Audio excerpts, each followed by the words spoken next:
افواج پاکستان کو یہ اعزاز حاصل ہے کہ یہ محافظ حرمین ہے۔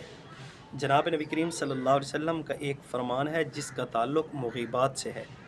اس میں سے ایک خبر یہ بھی ہے کہ جناب نبی کریم صلی اللہ علیہ وسلم ابن ماجہ شریف کے اندر 4090 حدیث کا نمبر ہے، اور حضرت ابو ہریرہ رضی اللہ تعالی عنہ ہی اس کے راوی ہیں، اور یہ حسن کا درجہ رکھتی ہے، اور بعض نے اس کو سند کے لحاظ سے ضعیف بھی کہا ہے۔ لیکن جیسی کیسی حدیث تو ہے نا، یہ بات آئی ہے کہ نبی کریم صلی اللہ علیہ وسلم نے فرمایا کہ اذا وقعت الملاحم، جب بہت بڑی جنگیں ہوں گی، مطلب یہ ہے کہ جب عالمی جنگیں ہوں گی، اس وقت اللہ رب العزت دین کی خدمت ان لوگوں سے لے گا جو لوگ اربوں کے آزاد کردہ ہوں گے، اور ہوں گے تو اربوں کے آزاد کردہ، لیکن وہ گاڑیاں چلانے میں بھی زیادہ مہارت رکھتے ہوں گے، اور اسی طرح ان کے پاس جو ہے وہ ہتھیار بھی بنسبت عربوں کے زیادہ ہوں گے۔ ان سے اللہ رب العزت دین کی حفاظت کرے گا۔ تو اس سے پاک فوج کی بشارت ملتی ہے۔ دیکھیں کہ ہم نے پہلے تو عرب امارات سے وہ 2 ارب پتہ نہیں کب سے لیے تھے، کہ ہے یہ 1990 کے بعد کی بات ہے، جو اب ہٹائے ہیں وہ بھی سعودیہ سے لے کر۔ مطلب یہ ہے کہ سعودیہ کے ہم آزاد کردہ ہیں قرضوں کے حساب سے، تو اس حساب سے حدیث فٹ آتی ہے۔ اگر حضور کا مطلب یہ ہے کہ فرمان اس طرح اگر صادق آتا ہے کہ عربوں نے ہمیں قرضوں سے تو نجات دلوائی ہے نا، کچھ نہ کچھ جتنی بھی ہے دلوائی تو ہے نا، اور اسی طرح ہمارے جو ایئر فورس کے احباب ہیں، فوج سے تعلق رکھتے ہیں ایئر فورس والے، وہ کیا کہتے ہیں جہاز گھمانے میں بھی بہت مہارت رکھتے ہیں۔ ان چیزوں کو دیکھ کر، اور اسی طرح حضور کا ایک اور فرمان ہے طوبی للغرباء وهم الذین یصلحون ما افسد الناس من بعدی من سنتی، کہ غریبوں کے لیے خوشخبری ہے۔ ہم طاقتور تو ہیں، حضور نے فرمایا وہ ہوں گے طاقتور، مطلب ہتھیار کے حساب سے۔ آج ہتھیار کے حساب سے پاکستان طاقتور ہے، اور ویسے دیکھا جائے تو یہ ہے بیچارہ غریب، تو اس کو عربوں نے آزاد بھی کرایا ہے۔ تو اگر ان چیزوں کو، ان جزیوں مزیوں کو جوڑا جائے جو کڑیاں ہیں، تو پھر یہ حضور کا فرمان ہمارے اوپر صادق آتا ہے کہ حضور نے ہماری طرف اشارہ کیا تھا۔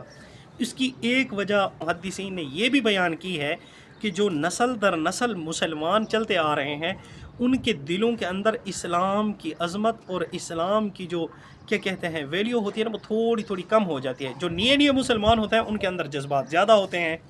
یہی وجہ ہے ہم نئے آزاد ہوئے ہیں، ابھی ہمیں 100 سال بھی نہیں ہوا، 1 صدی نہیں گزری، وہ تو ماشاءاللہ شروع سے ہیں نا سعودیہ والے۔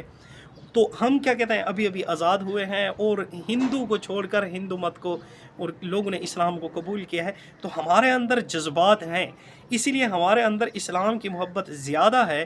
تو انشاءاللہ امید ہے کہ حضور صلی اللہ علیہ وسلم کا جو یہ فرمان ہے نا اذا وقعت الملاحم، کہ جب بہت بڑی جنگیں ہوں گی، یہ کتاب الفتن کے اندر ہے، ابن ماجہ شریف کے اندر، اس کو ملاحم کی جگہ آج کے دور میں نا یہ ترجمہ بھی کیا جا سکتا ہے کہ جب عالمی جنگیں ہوں گی، مطلب جب دنیا کشمکش میں ہوگی کہ اب پتہ نہیں کیا بنے گا، اس وقت اذا وقعت الملاحم، کہ جب کیا ہوں گی عالمی جنگیں ہوں گی، بعث اللہ بعثا من الموالی، اللہ رب العزت ایک لشکر اٹھائے گا، بعث اللہ بعثا اٹھائے گا ایک لشکر۔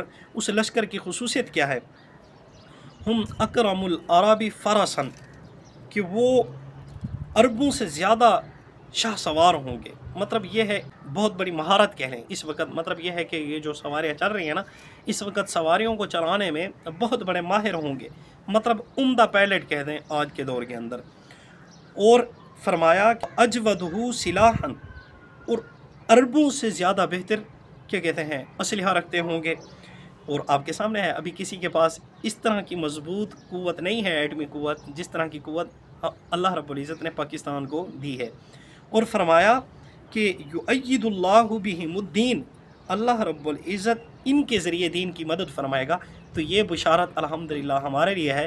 دعا ہے کہ اللہ رب العزت پاکستان کو ایسے حکمران نصیب فرمائے جن کے دل کے اندر اسلام کا درد ہو۔ اگر ہمارے پاس ایسے کیا کہتے ہیں حکمران آ جاتے ہیں، دنیا بھی ہماری ہے، آخرت بھی ہماری ہے، دنیا میں بھی ہماری عزتیں ہوں گی، آخرت میں بھی ہماری عزتیں ہوں گی۔ اللہ رب العزت اس طرح کے عزت دار لوگ حکمران بنائے۔